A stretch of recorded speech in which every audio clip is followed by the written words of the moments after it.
Hey, this is my 10th episode. I'm so excited. We're in the double digits and also back at 1.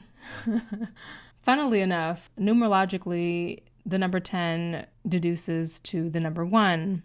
But this episode is a part 2 because I realized that there's more that I want to say about social detox and releasing what no longer serves me. When I first heard that phrase, release what no longer serves you, I kind of was hesitant about it. I felt like it would be too arrogant for me to take that on and assume that I would know everything about a person or a thing enough to say this can't serve me. And now I realize that it is not arrogant to make a boundary. It's not arrogant to be discerning, and it's not arrogant to trust in the knowing that I have within myself that something is either for me or not for me. And just because it's not for me doesn't mean it's a bad thing or a bad person or anything like that. And I think when I was younger, I was trying to be nice and polite and include everybody in my experience. And I didn't want to exclude anyone from basically like the possibility of being an important role in my life. And, now that I've lived through enough of those relationships and those roles, I realized, there were a lot of things that I knew. You know what I mean? Like, there were a lot of things I could feel that I didn't trust or I didn't have, the proof of at the time, or I couldn't explain it to someone else. And I didn't trust myself or stand enough in myself to make the discerning choice anyway. So in many ways, I've been reflecting this week about how choices or non-choices like those actually felt really delaying in my becoming myself. I dealt with a lot of jealousy. I've dealt with jealousy with partners, with friends. And jealousy was always like one of the most heartbreaking things for me to come up against with friends and partners, because I would just be like, why? And also like, can't you celebrate with me instead? Like, I don't know. I just didn't understand it, and it hurt. And I recognize jealousy as like a really destructive force if it goes unchecked. And so facing or witnessing jealousy through other people who I felt were close to me wound up being pretty heartbreaking for me throughout my young adulthood and youth. Now, I realize that I've put protections in place, and I will drop a friend. If I start to sense any kind of jealousy, I'm like, nope. I'm just not doing it. I'm not going down that rabbit hole. I'm not giving that person an opportunity later on to act on that jealousy or for that to become something else. We don't got to talk about it. Like, I'm very, very cutthroat now. I'm very discerning now about not letting any of that fly, and certainly not sharing my sacred body with someone who doesn't actually want to see me win. Like, that's a never again type of situation over here. And all this reminds me of a very popular line from a very popular prayer from a very popular book, the Bible. The line is from the 23rd Psalm, and it is, "Thy rod and thy staff, they comfort me." Now, I've listened to the 23rd Psalm a lot. I love it in song form. Like, it's always so beautiful when people turn it into song. It makes me weep. And I listen to the poetry of the words, because even though I'm not religious and I don't claim any conventional church model, I can read poetry. You know what I mean? And I really love that prayer for how much it talks about courage and just really encourages the reader to walk with the God within themselves in spite of life's challenges. And I always got to this line, "Thy rod and thy staff, they comfort me." And I didn't really understand it. You know what I mean? Like, I said it, but I had to wait for that understanding. But recently, I have understood it as God making the boundary. If the Lord is my shepherd, or God is my shepherd, I really don't use the word the Lord, but that's what's in the book. So the Lord is my shepherd, I shall not want, right? Goes on going. He make me to lie down in green pastures, lead me beside still waters, restores my soul, leads me on the path of righteousness for his name's sake. Yea, though I walk through the valley of the shadow of death, I will fear no evil, for thou art with me. Thy rod and thy staff, they comfort me. Okay, so by the time we get to that line in the prayer, like we've already established that we have gone or we are going through the shadow of the valley of death, right? Like it's scary, it's tough, it's challenging, it's dark. We might have to keep walking without seeing, you know what I mean? And I experience those realities in my life. So as I've been experiencing one recently, coming through the darkness, taking a step through the darkness, trying to see through the dark, but knowing that I can't yet, you know, being blind in this way to what's coming next on the path in this transition in my life. I have been saved by listening to the intuitive God force from within me that says no or says hell yes. That's funny that I use the word hell there, but you know, no feels like I don't feel like doing that. That would take too much energy from me. I really love that person and I want them to feel supported by me, but I am too tired today. I have to think about how to conserve my own energy because I know what's coming up next on my docket. So I have to tell them no in spite of really wanting to support them and be there. And so many times this has been happening over the past year, you know, people in dire circumstances, literally dying, and people, you know, just like celebrating new milestones of their lives. And I'm like, I totally intended to be there, but that is not how my life shook out. And now I have to take care of myself. And this is the boundary. This is the Lord guiding my steps. Thy rod and thy staff, they comfort me. And so I really appreciate that line in a whole new way now of understanding how boundaries are so protective. And yeah, so I really wanted to share that. So something that I've been doing for honestly years now, but especially within the last year and some change, is letting people go, letting past shit go, letting like memories of my exes go, letting like the memories that pop up in my dreams or my day visions or like, you know, just a remembering, like I just won't let the memory fester in my mind anymore. I won't let it take up space. I won't let it root. I won't let it bloom, because I recognize how much mental activity translates to energy. And for people who I don't want to share or cross energy with in the physical world anymore, I also stop myself from doing it in the 5D, so they call it, you know, in the dream space, in the mental like daydream space.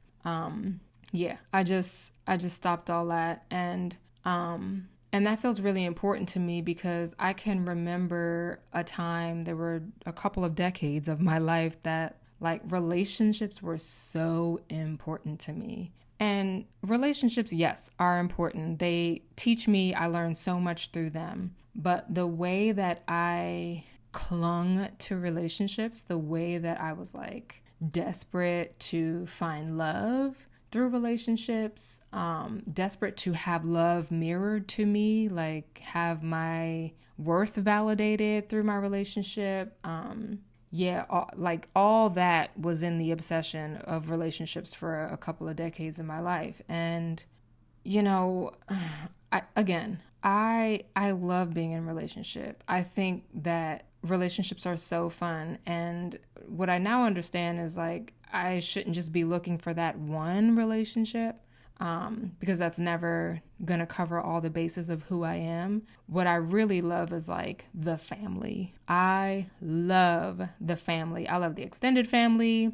I love when people get on my nerves, but I still love them. And so they require me to work a little bit harder to find how to communicate differently in a way that they understand, and that feels compassionate, you know, to them, when sometimes I just want to be direct. You know what I'm saying? I just want to be like, look, here's how I feel. maybe it hurts your feelings. Okay, like it hurts mine too. I don't know what to tell you. I'd rather just speak the truth. But I've had so many relationships with people who are very sensitive, and it has, and I'm sensitive too, so I think that it's compassionate for me to take the time to learn how to speak to a person that I really care about in the way that they want to be spoken to. Like, it doesn't take anything away from me to learn how to do that for somebody I love. In fact, it only builds my character and my ability to, essentially speak several languages, because I believe that we're always translating what people say to us, even when they speak the language that we speak. So yes, as I am learning to shed the memories, the memories of pain, of trauma, of anger, a lot of anger has come up and come out and just invited me to shed it, learn from it, but shed it, because I think where I'm going, I can't take that kind of weight. I can't take the weight of who I was in the past and what I allowed myself to live within, just to be like in relationships, or just to sort of fly under the radar and hide from life. Straight up, y'all, like straight up, I recognize how I was hiding from life. And if I'm going to be really honest and really raw with y'all right now, yes, I recognize how I was hiding from life, but I also recognize how when life gave me opportunities to like care for other people, what I would do instead of like really engaging in my own life is put my engagement in someone else's life. So that is why I could care so deeply about my mother at the time that I did. I didn't really know what I wanted to do with my life. I sort of knew, I kind of knew, but I was still really hurting, emotionally carrying a lot of stuff, even as a 21-year-old, and desperate for love and attention and care, attention from the, from the right people, from people who I also wanted to give attention to. And in that sort of like desperation, I think that was an underpinning of the driving force that made me go into such a healing mode, such a like caregiving mode, in such a way that it actually ate away at myself. So I think I want to talk about this on a separate podcast, like the caregiving mode that eats away at myself, because there's someone I want to interview about that. So I'm not going to get into it too much here, but I do just want to be very clear about like where my heart was during these times. Like, yes, in a way I was selfless and offering everything I could to the comfort of someone else. But I think what was underpinning that was also like a lack of self-respect, and that's really real. It's like you actually don't have to have that much self-respect to care for somebody else. But, if I decide to care for someone, and I do have like the sense of self-respect that I have now, the fulfillment is like, it's just totally different. It feels spiritual in a new way. It feels reciprocal in a new way. It's like the mirror. You know what it is? I can now receive. Yeah. I can now receive. Because I respect myself now, I'm allowed to receive, not just give. And so that's the main difference that shifted from me being in my 20s to me being really in my late 30s now, y'all. Hey. But, giving from a place where I lacked self-respect was the place that like broke me down physically and made me ill and made me exhausted and actually made me have to excuse myself from the world for a number of years. And now, within that number of years, I had enough relationship experience and life experience that just, finally drilled it into me that I need to do this work of really loving myself and respecting myself, knowing myself, enjoying my company, dating myself, marrying myself, being in union with the parts of myself whether I'm working on them or whether I'm satisfied with them. So caregiving from this place, from a place where I have cultivated self-respect and love, means that I can actually sustain it. And really, I think now the reason why I feel such a release and just a push to let things go from the past, even if the person didn't say sorry, even if I feel like things they did mess me up for life, like, I think what's happened is I have been growing my love and cultivating this sense of self-respect so that it's getting too big to hold that other shit in the same space. And that's magic. That is alchemy right there. Now I understand what people are talking about when they say, like, when you focus on you do what you love, this other stuff, like, it literally does not matter. I don't even want to spend my, like, visual or auditory time on. I don't want to hear it. I don't want to see it. Like, I don't want to be around it. You know what I mean? Like, I'm not complaining about anything in my life. I'm working to change the things that I want to see changed, that I have the ability to change. I'm willing to be patient in this process and cultivate whatever positive energy I need to in order to stay loyal to the process. And I'm excited by what I get to create in the process. And it's like each step shows me another depth of myself. So here's another, vulnerable share, I guess.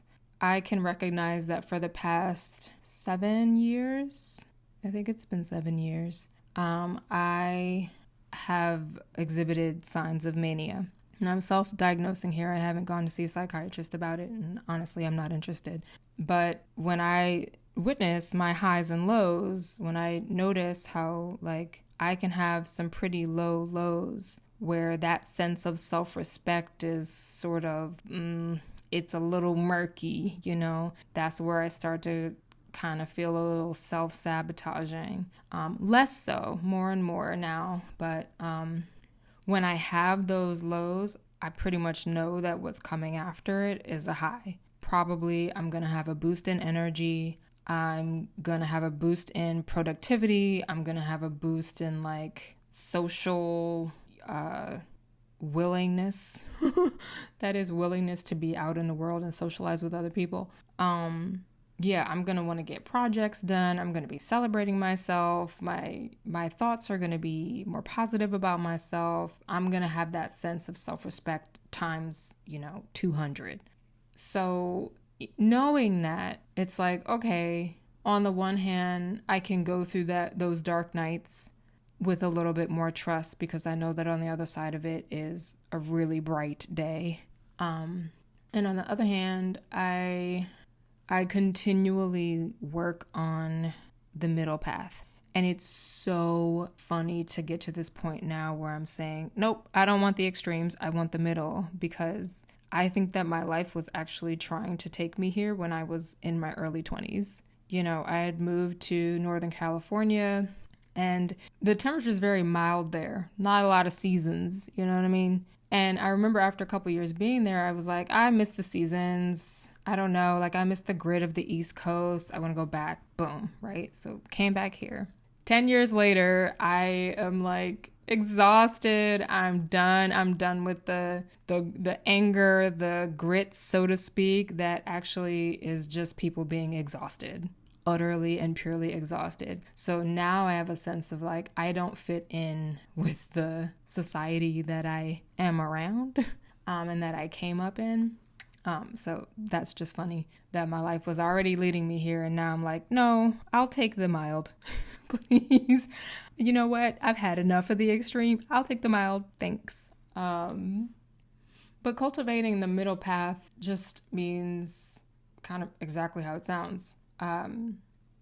Working to balance the highs and lows. And I work on doing that through various methods. First of all, I have to make sure I get enough sleep. You know, a lot of it is about hormone balancing. And hormone balancing can take a long time. It can take a number of years to really feel like, oh, yeah, I'm good. And just to be clear, I'm not currently like good. I'm not currently where I want to be in terms of being balanced, but I'm okay. You know what I mean? I'm on my way. I see little improvements every day, every year. And so I keep going. I trust it.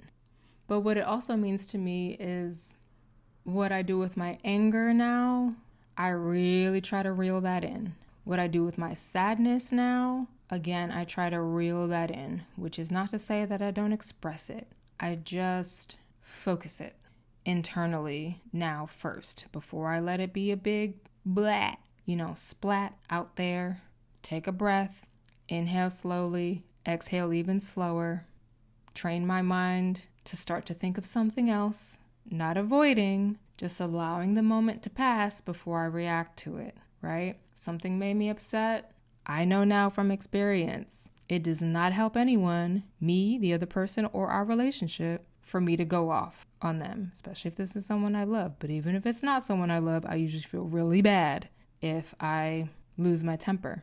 And so cultivating the middle path is, yes, drawing those maybe unsavory, unfavorable emotions into focus, but it's also focusing my energy, my positive energy, my positive mindset, those thoughts, the excitement that can come over me. I also have to channel that and focus that energy. Take a breath.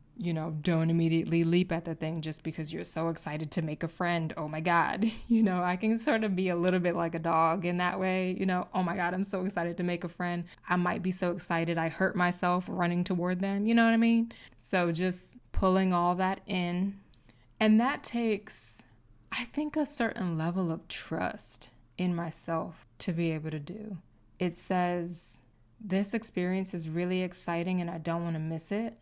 But instead of operating from the mindset that I can even miss something, I'm going to choose to operate from, oh, wonderful, this thing has come in the flow that I'm in.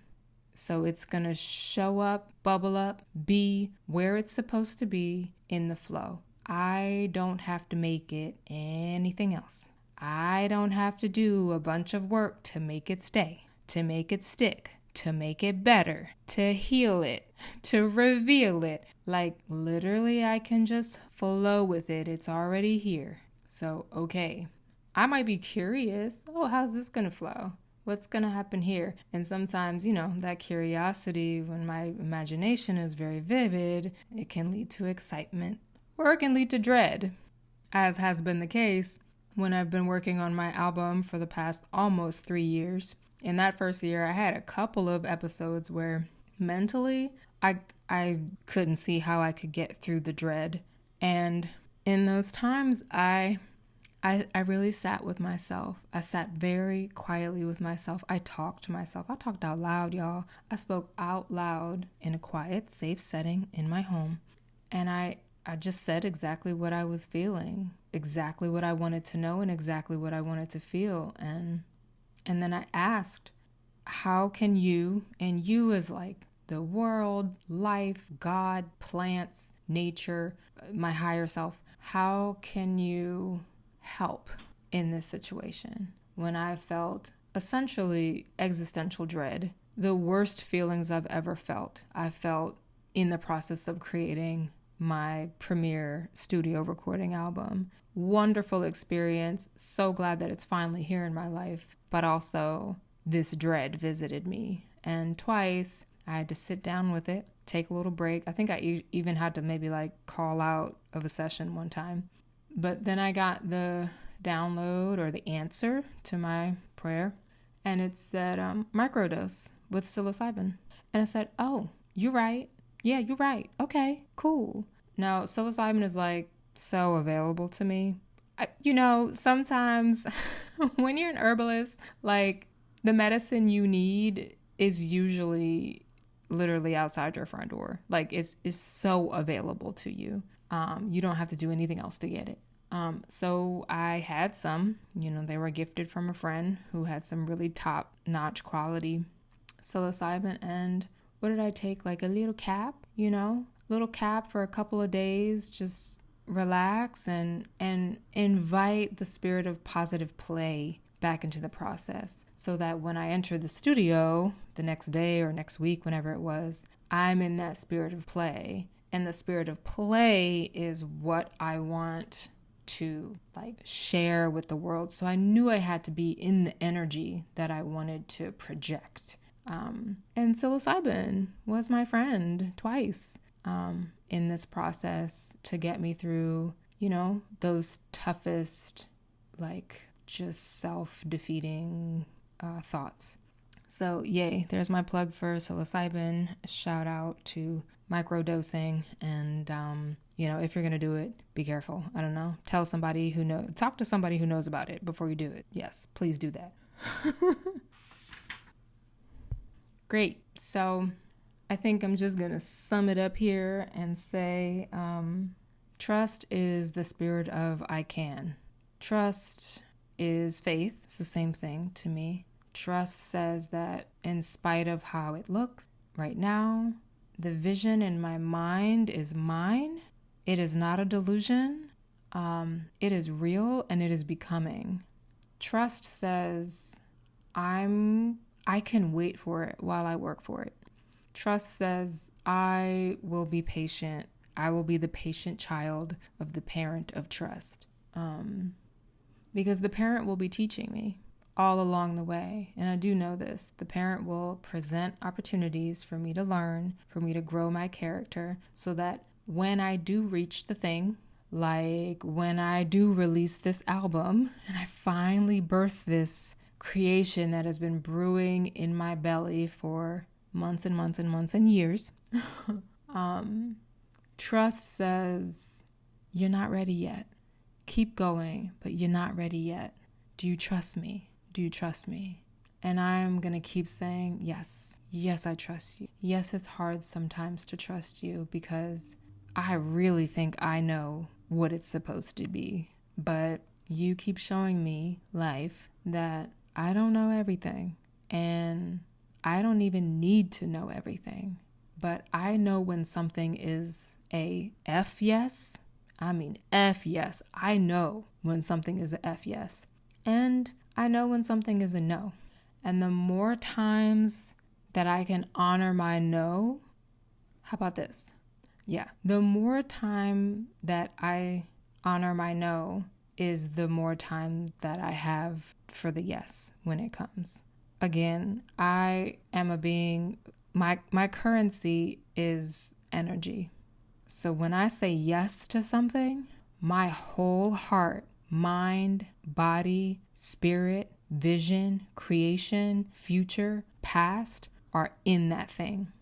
And with everything in me that it takes to say yes and to keep saying yes to something, I don't have time to entertain a no.